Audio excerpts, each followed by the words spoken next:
Hello, അസ്സാം വലൈക്കും. ഇന്ന് നമ്മൾക്ക് ചെയ്യാനുള്ള വർക്ക് ഒരു ആനിവേഴ്സറി ഹാമ്പർ ആണ്. അപ്പോൾ അതിൽ വെക്കാനുള്ള എന്തൊക്കെയാണെന്ന് വെച്ചാൽ ഒരു ഷർട്ട്, ഒരു മിനി ഫ്രെയിം, ഒരു വിഷസ് കാർഡ്, 2 ഫ്ലവേഴ്സ്, പിന്നെ ഹാമ്പറിൻ്റെ പുറത്ത് ഒരു ഹാപ്പി ആനിവേഴ്സറി കട്ടൗട്ട് സ്റ്റിക്ക് ചെയ്യാൻ കൂടെ പറഞ്ഞിട്ടുണ്ടായിരുന്നു. അങ്ങനെ ഒരു ഷർട്ട് ഹാമ്പർ സെറ്റ് ചെയ്യാനാണ് കസ്റ്റമർ നമ്മളോട് പറഞ്ഞിട്ടുണ്ടായത്. ഇതിൽ ഷർട്ട് കസ്റ്റമർ തന്നെ നമുക്ക് ഡയറക്റ്റ് കൊണ്ടുതരുകയും ചെയ്തിട്ടുണ്ടായിരുന്നത്. അപ്പോൾ നമുക്ക് ഹാമ്പർ സെറ്റ് ചെയ്താലോ? അപ്പോൾ ഹാമ്പറിന് കുറച്ചധികം വീതി ഉള്ളതുകൊണ്ട് തന്നെ സ്പേസ് ഒരുപാട് ഇങ്ങനെ കിടക്കണ്ടെന്ന് വിചാരിച്ചിട്ട് ഞാൻ ബേസ് ആയിട്ട് തെർമോക്കോൾ വെക്കുകയാണ് ചെയ്തിട്ടുണ്ടായിരുന്നത്. തെർമോക്കോൾ ഒന്ന് റാപ്പ് ചെയ്തെടുത്തിട്ടുണ്ട് ഒരു ഭംഗിക്ക്. എന്നിട്ട് അതിൻ്റെ മുകളിലായിട്ട് നമ്മൾ ഷർട്ട് വെക്കുകയാണ് ചെയ്തിട്ടുള്ളത്. അത് കഴിഞ്ഞിട്ട് മിനി ഫ്രെയിം ആഡ് ചെയ്ത് കൊടുക്കുന്നുണ്ട്. പിന്നെ ഒരു വിഷസ് കാർഡ് ആഡ് ചെയ്ത് കൊടുക്കുകയാണ് ചെയ്യുന്നത്. അത് കഴിഞ്ഞ് 2 ഫ്ലവേഴ്സും കൂടെ വെച്ച് കൊടുത്തിട്ടുണ്ട്. ഇനി ഹാമ്പറിൻ്റെ ഫ്രണ്ടിൽ നമ്മൾ ഹാപ്പി ആനിവേഴ്സറി എന്നുള്ള കട്ടൗട്ട് കൂടെ വെച്ച് കൊടുക്കുകയാണ് ചെയ്യുന്നത്. അങ്ങനെ നമ്മുടെ ഹാമ്പർ ഇവിടെ റെഡി ആയിട്ടുണ്ട്. അപ്പോൾ നിങ്ങൾക്ക് എല്ലാവർക്കും ഹാമ്പർ ഇഷ്ടപ്പെട്ടെന്ന് വിചാരിക്കുന്നു. ഇഷ്ടമായിട്ടുണ്ടെങ്കിൽ ഈ റീലൊന്ന് ലൈക്ക് ചെയ്യുക.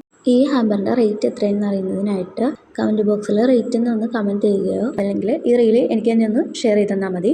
അതല്ലാന്നുണ്ടെങ്കിൽ നമ്മൾ സ്ക്രീനിൽ കൊടുക്കുന്ന നമ്പറിലേക്ക് ഒന്ന് മെസ്സേജ് അയച്ചാലും മതി കേട്ടോ, വാട്സപ്പിൽ. അപ്പോൾ നമ്മൾ ഡീറ്റെയിൽസ് ഒക്കെ പറഞ്ഞു തരുന്നതാണ്. പിന്നെ നമ്മൾ ആ ഇൻസ്റ്റാഗ്രാം പേജ് ഒന്ന് ഫോളോ ചെയ്യുക. യൂട്യൂബിൽ ഒന്ന് സബ്സ്ക്രൈബ് ചെയ്യുകയും ചെയ്ത് സപ്പോർട്ട് ചെയ്യാൻ മറക്കില്ലേ. അപ്പോൾ ഓക്കെ, ഇന്ന് അത്രയേ ഉള്ളൂ. നെക്സ്റ്റ് വീഡിയോ ആയി വീണ്ടും കാണാം.